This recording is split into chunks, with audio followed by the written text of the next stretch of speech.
وزیر درویه ترکیه حکام فیدان اشکره کرد که هیوی آمان اوه بی رجاندنا خوینه پرسکریکا یپگه بی چاره سر کرن. افجاره کمین دبیجه بی رجاندنا خوینه یعنی بی شر. فیدان دبیجه اول بندنه که ریوبریا نویا شامه و پرسکریکی چاره سر بکه و اوه مجارج نزیک و دشوپینن. حکان فیدان لقطره لقال سروک وزیر ویولاتی شیخ محمد الثاني الجفیه و پشتی جوینه ده کنفرانسه که روزنامه‌وانی دا گوت او ری نادن جه terörü لسوریه هبه و بردوام به.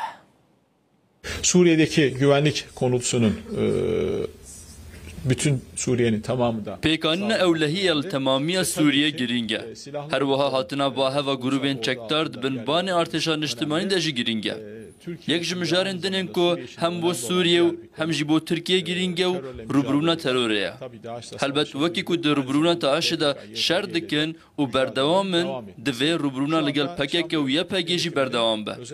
نها هولن رهبری شامه ین خواهندنا یا پگی و دیتنا چاره سریه که بردوامن. اما که ترکیه و یکی جنزیک و دشوپینن. هیویام اوه بی رجاندنا خوینه اف پرسکریک وره چاره سر کرن.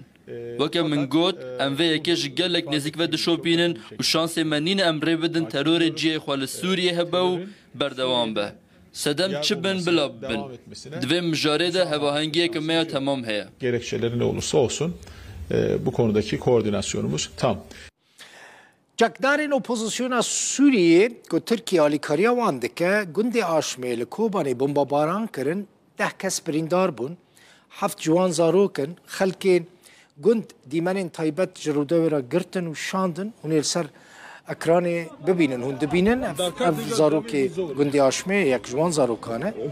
Hûn dibînin cihên wan malên wan hatine bombabaran kirin. Ev di rojin cakdarên artêşa niştimaniya Sûrî hêzên opozisyonê ne gundên Kobanê û Zirganê toparan dikin. Şeva din di toparana li ser gundê Aşmê li Kobanê 7 zarokên ku temenên wan di navbera 4 û 13 salan de ne li gel sê welatiyên din birîndar bûn. Ev dîmenên ku hûn li ser ekranên Rûdawê dibînin gundiyên Aşmê ji Rûdawê re şandine.